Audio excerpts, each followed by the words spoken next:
دیارلسمه سپاره پنځم رکوع سوره یوسف یولسم رکوع. دیارلسمه سپاره پنځم رکوع سوره یوسف یولسم رکوع.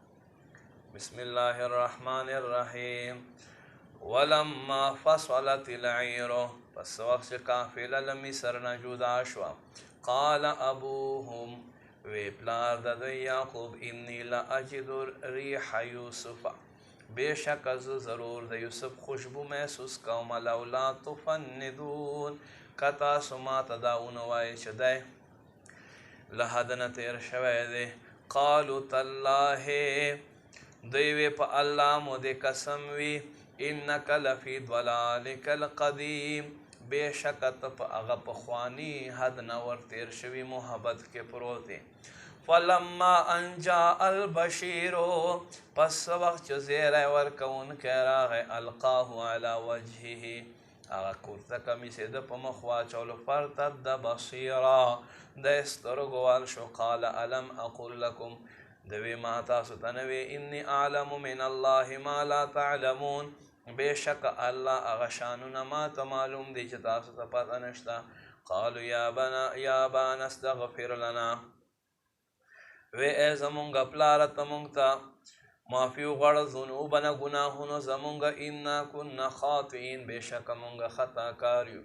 قال سوف استغفر لکم ربی، زر دی چې زه به ستاسو دپاره خپل رب نه بخښنه غواړم، انه هو الغفور الرحیم، بیشکه هغه ذات بخښونکی مهربان دی. فلما دخلوا علی یوسف، پس وخت چې د یوسف خواته راورسېدو، آوا الیه ابوی، د خپل مور او پلار ته ځان خواته ځای ورکړو. وقال ادخلوا مصر، ورته وی داخل شئ ښار ته، ان شاء الله آمنین، که الله خوښه شي په امن سره. ورفع ابویه علی العرش، او مور او پلار یې په تخت باندې ځان سره کېنول.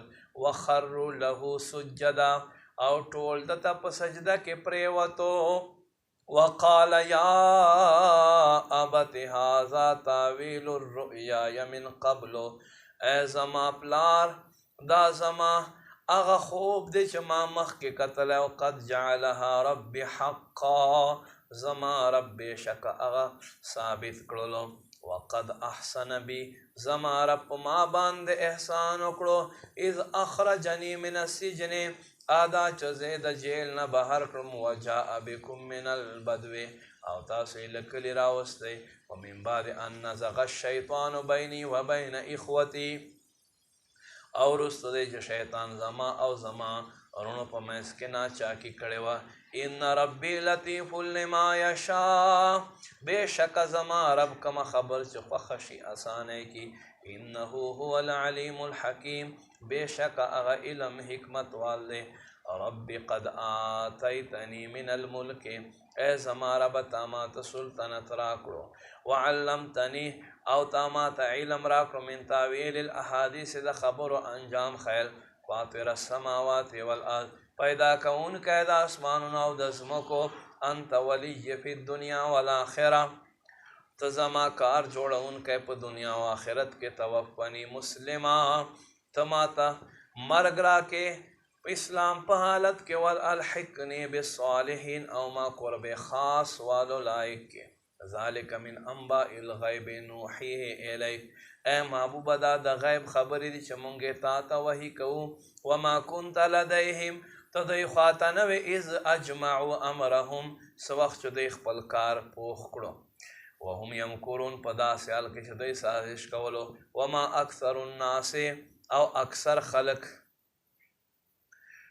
ولو حرست بمؤمن، که تاسو څومره وغواړئ دوی ایمان نه راوړي. وما تسألهم علیه من اجر، او زه سوال نه کوم اجرت له تاسو نه په دې قرآن باندې. ان هو الا ذکر للعالمین، بیشک دا قرآن خو ټول جهان خلقو پاره نصیحت دی.